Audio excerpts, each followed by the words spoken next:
area, but we are bringing it out to Arlington now. We want to just welcome you all. We have a great first speaker here this evening. Just to make you more aware of what we do, we want to offer conservative ideas on an intellectual platform, try to engage on small government, free market ideas, arm people to be intellects, conservative intellects. So welcome, thanks for turning out. This is Andrea Thornock. She's our new president. She's running our organization. I'm in public relations. So she will pass around information on our future events. So just to get into Matt real quick, Matt very generously came out. He's recently launched Free the People organization, focused on free market, taking power away from the bureaucrats in Washington, D.C., returning it to the people. One of the original founders and president of Freedom Works. If you're not aware of that organization, was very libertarian, liberty-minded, helped start and give ground to the Tea Party. Now he's focused very much on reaching out to the millennials, preaching free market ideas. He has his new book, launched 2014, Don't Hurt the People, came out. If you haven't read it, highly encourage it. Great read, really lays out the ideas of liberty. We're giving away, if you haven't put in for the drawing, we'll be drawing one free signed copy of Free the People and 2 whiskey glasses with the Constitution and the Declaration of Independence inscribed on it at the end. So I won't take any more time. So let's just welcome Matt real quick.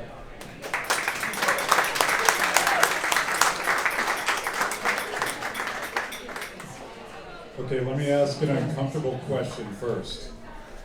How many people here are libertarians? How many people are conservatives? Anybody gonna vote for a Republican no matter who it is?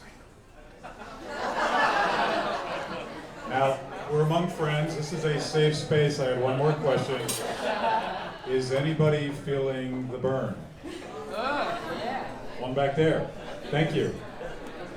So I don't want to talk about any of that because I think politics really screws up people's minds and it divides us and it pits us versus them.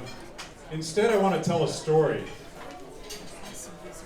In the 1950s, a bunch of students started gathering in Paris to think about ideas, and they became entranced with the writings of Karl Marx. And so they started reading Marx, and they started reading about the great socialist utopia and how the state might wither away, and in its place might happen this beautiful world, this agrarian world, where class didn't matter anymore, and how much money you had in the bank didn't matter anymore, and we didn't even need to exchange goods and services for other stuff. And we could get rid of the bankers, and we could get rid of the structure of production, and we could even get rid of monetary exchange because, of course, money was the root of all evil. And these young students started reading more Marx, and they started gathering, and they formed this working group. One of these students actually wrote his thesis, his PhD thesis, on this vision of an agrarian society where the people were equal. They came together and they produced food for people. One of those students changed his name to Pol Pot. Pol Pot would go back to his home country of Cambodia and start to work with other socialists and communists to fix his country. And eventually he would take over. In 1975, Pol Pot became the benevolent dictator of the Khmer Rouge. Over the next 4 years, the Khmer Rouge murdered 1 in every 4 people in the country of Cambodia. 4 years, 2 million people dead. Think about that for a second. Think about that in the context of your family. In 4 years, losing 1/4 of your family. Think about it in the context of your neighborhood. 25% of the people living on your street dead. Now, of course, some of these guys were murdered.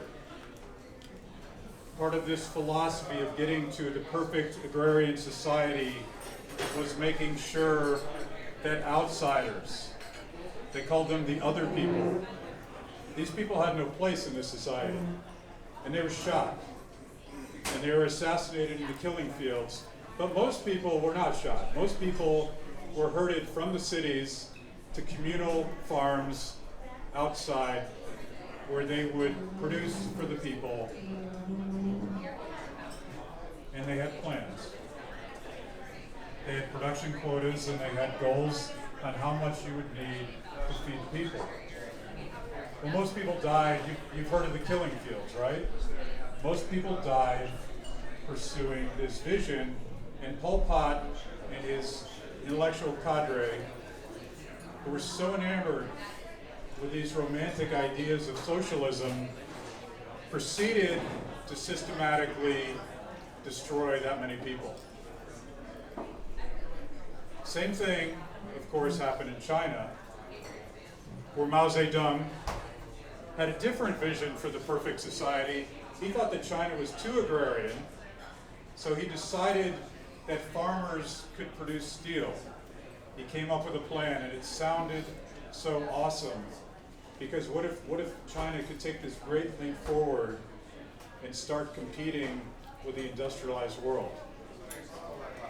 45 million people starved to death during Mao's experiment with socialism. Of course, you guys probably know about this guy, Joseph Stalin. He murdered a lot more people. He killed about 67 million people.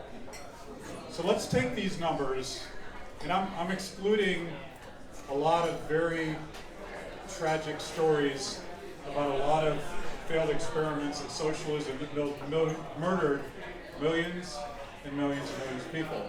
But let's take those numbers. And let's very conservatively say that pursuing socialism murdered 100 million people in the 20th century. I think it's many-fold more than that. And let's take the bodies of those victims and stack them head to toe, one after the other, and circle the globe. And circle the globe 4 times with the victims of socialism in practice. Now we're at a bar, and now you guys are deeply bummed out if I've done anything right here. Why am I talking about this? Because as we speak, an avowed socialist who very much respects a lot of these experiments is toe-to-toe with Hillary Clinton running to be the next president of the United States. And I worked for Rand Paul in Iowa. Anybody still randing here? Anybody? Particularly now? And a lot of the young people that showed up at Rand Paul's rallies ended up caucusing for Bernie Sanders. Does that seem even slightly strange to you? In the words of the great moral philosopher and Saturday Bowling League champion, Walter Sobchak, what is going on here? How is this even possible that we've forgotten all of these lessons about socialism in practice? I haven't even talked about Venezuela. It's one thing that you can't get toilet paper in Venezuela. You can't get a beer. This is why people are in the streets. People are pissed off because if you want to live in abject poverty, at least get a cold 6-pack, right? Sort of takes the edge off, takes off the harsher edges of that horrible ideology. But here we are in this country, and I think so many young people don't understand what the S word means, right? And I've seen data on this. When you ask people what socialism is and you're 25 years old, you're likely to say Socialism has nothing to do with owning the means of production. We don't support that. We don't want the government to own more stuff. It has nothing to do with price controls and reallocation of resources based on a central plan. They think it means people working together to solve problems. Those of you familiar with the philosophy of liberty, louder. Those of you familiar with the philosophy of liberty will recognize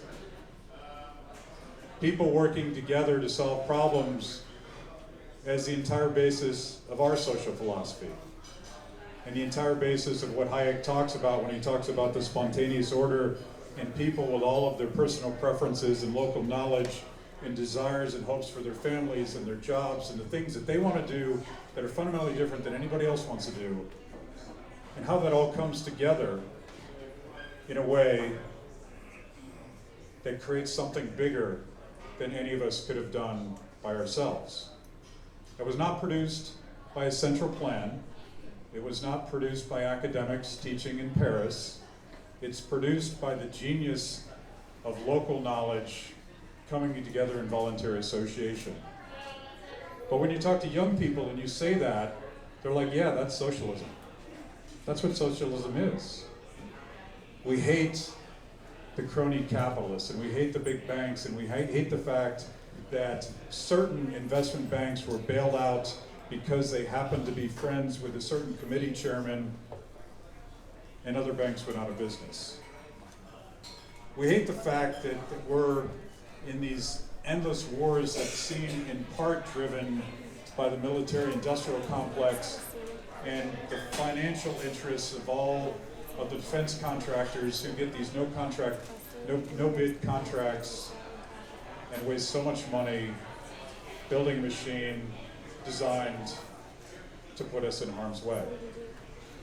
We hate the idea that capitalism isn't really about producing a better product to service consumers' needs, but that capitalism is this idea that if you know the committee chairman, you can get a special regulation or a special earmark or some provision that screws your competitors and allows you to raise prices and screw everybody else.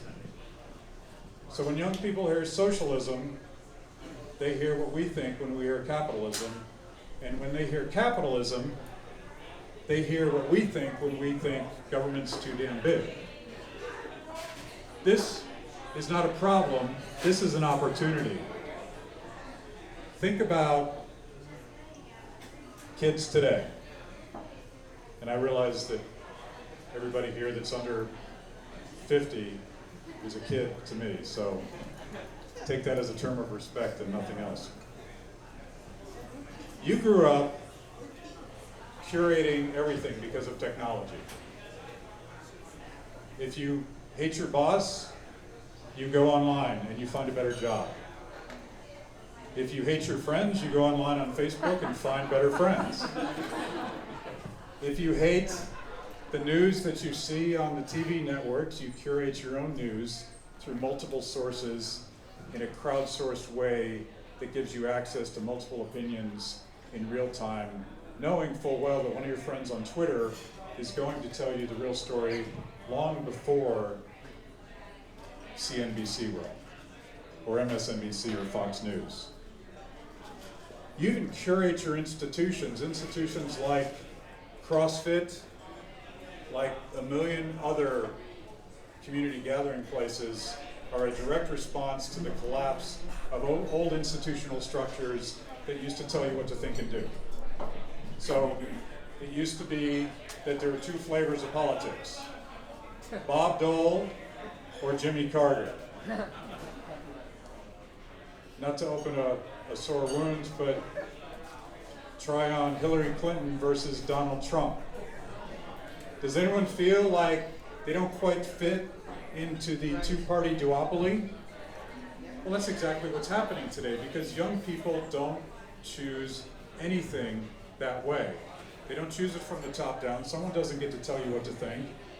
Your professor, the same professors that were teaching Pol Pot in Paris, used to stand behind a podium and tell you what to think.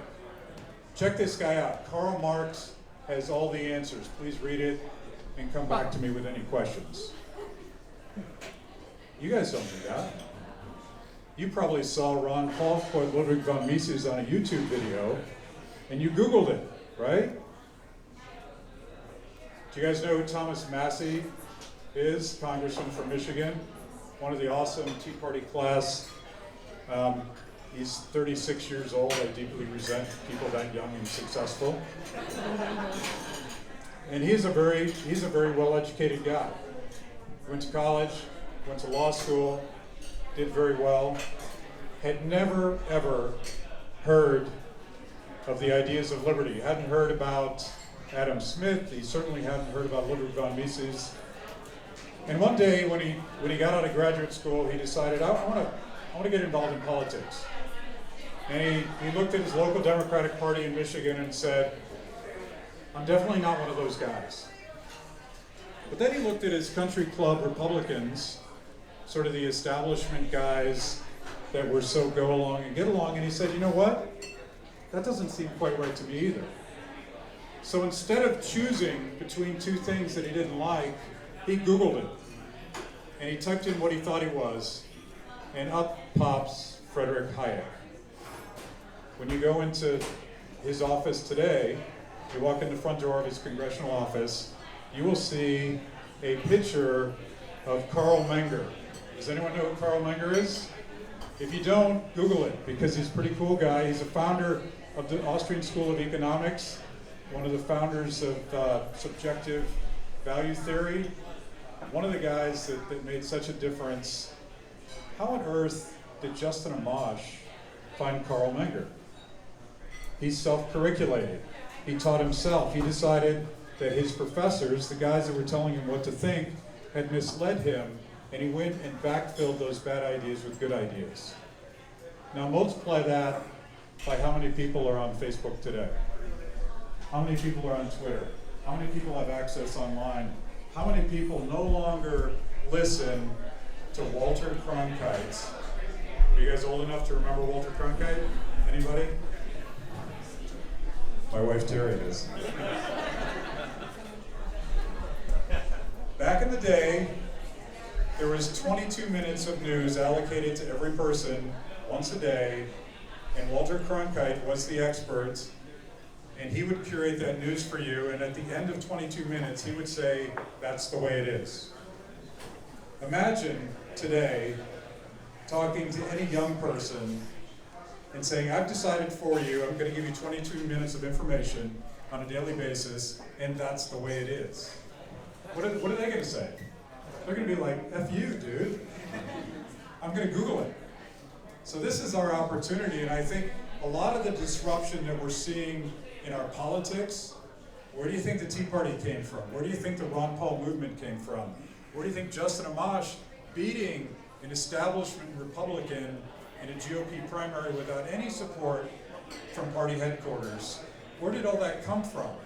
It's because power and control and money and knowledge and everything that was monopolized in those old school institutions, whether it be academia or media or the GOP, is disintermediating back to the end user.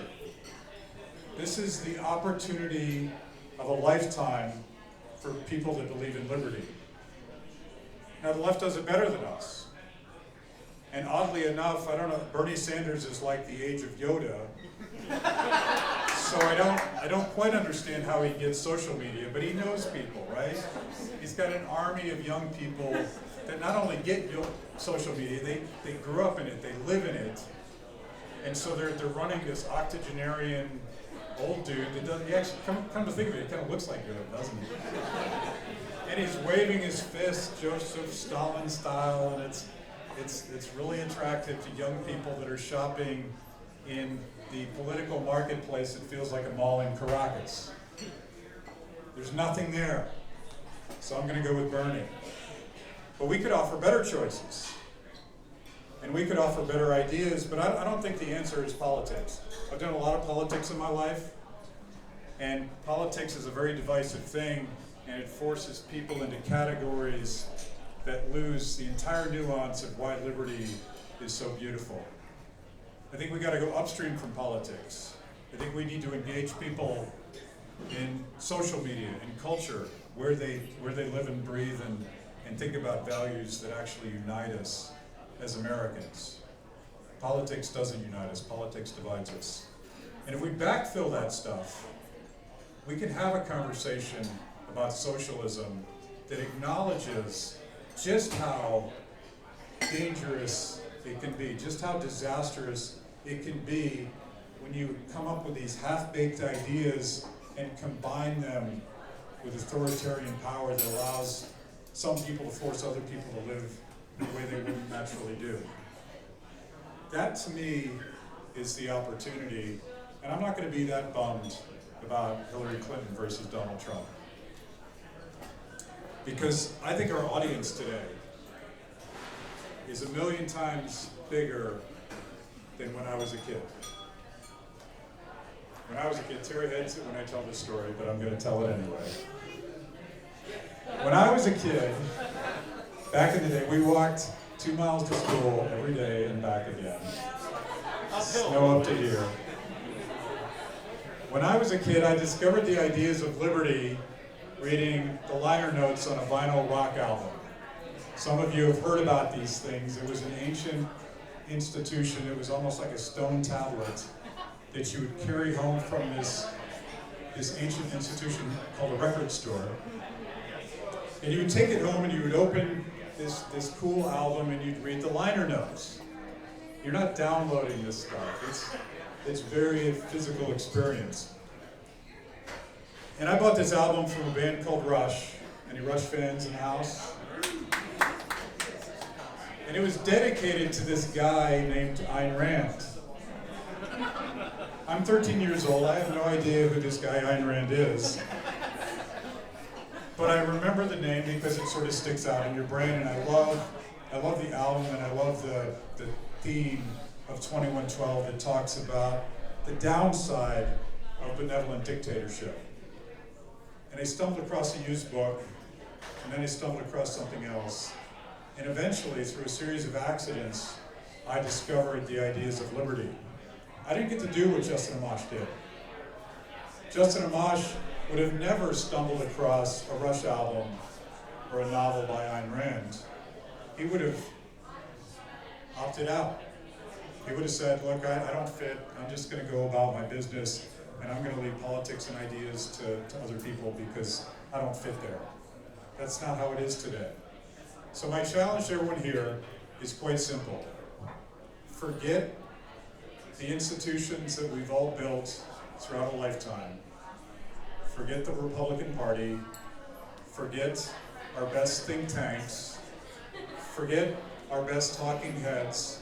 Forget everything that used to tell us what to do and what to think from the top down, and own that responsibility for yourself.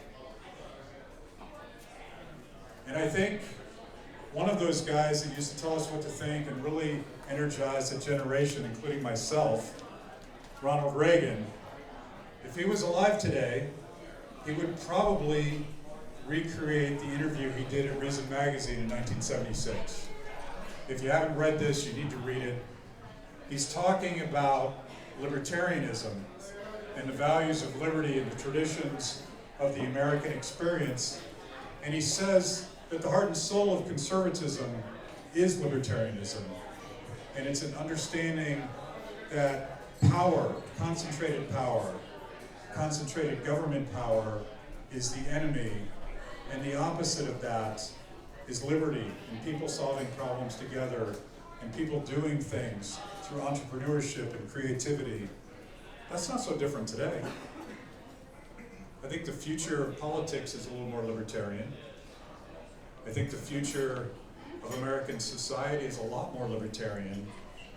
And I don't know about you, but I'm not going to give up just because Bernie Sanders, Donald Trump, and Hillary Clinton are on my TV all the time. You guys have the power. Take the power, run with it, fight the power. Thank you very much.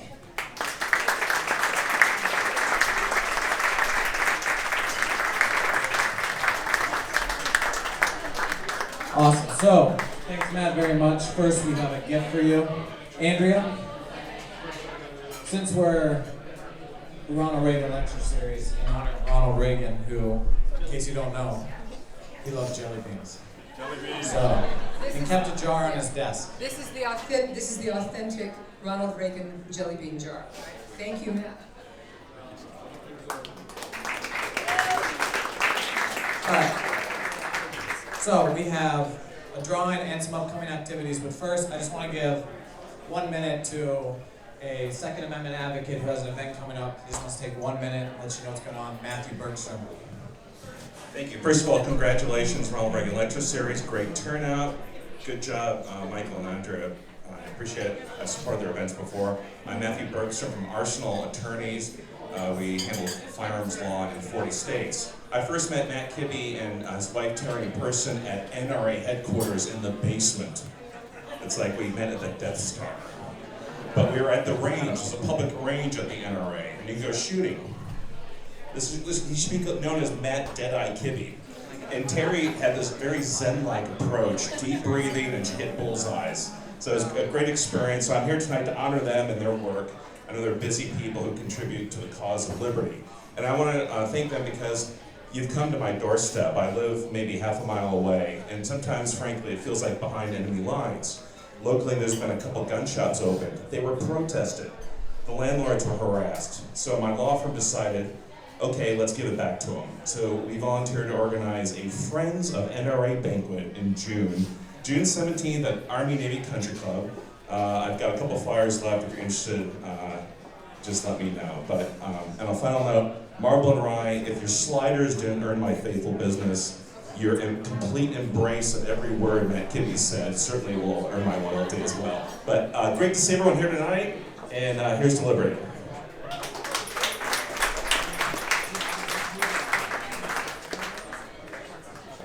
All right, so we're going to do the drawing real quick, but just to let you know, our upcoming events. We have in June, if you go on to our Facebook page, Ronald Reagan Lecture Series, we have former Congressman Frank Wolf. He's going to be speaking on religious persecution in Africa, Boko Haram. So, an interesting talk. In July 9th, we're going to be doing a movie. July 8th, in Arlington, part of the Arlington Forum, we'll be doing a movie screening. Originally, it was going to be on Pope John Paul II liberating Soviet Union. So we're working on that now, but stay up to date on our Facebook page. In September, we're offering a Constitutional Day picnic, September 17th. And that's it for upcoming events, but I encourage you to follow us on our Facebook page for other Liberty Pub events that will be upcoming throughout the summer. And then I just want to give 1 quick minute. I thank you for your time to Ron Wilcox of the Northern Virginia Tea Party group. Just want to say a word. Wow, this is awesome.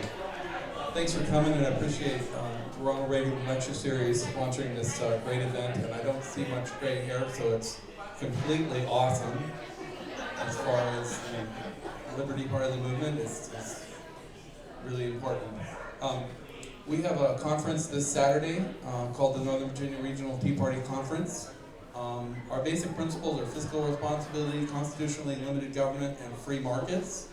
And we're having a couple of Freedom Works speakers in addition to a number of other topics of interest to activists. And that's it. If you're interested, I've got a flyer, and it's on the cheap, so see me later. Thank you. Thank you. All right, real quick, just for our drawing, first drawing is for a signed copy of Matt's book, Don't Hurt People, Don't Take Their Stuff, A Libertarian Manifesto. And our winner for that is Adam Kelly. I know I mentioned. Come on down.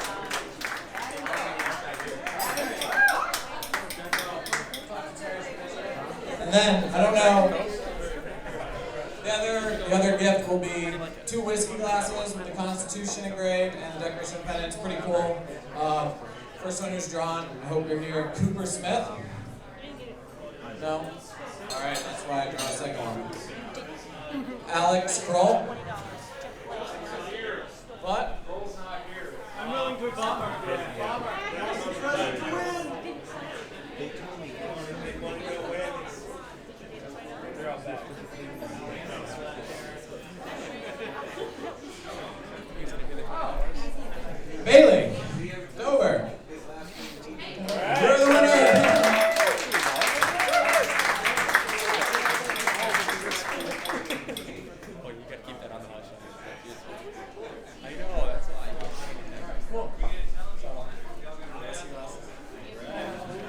Awesome. So thank you all for coming. We'll be having another event soon, probably at this same very location. Follow us on Facebook. We'll be putting up the event details. It will probably be in June.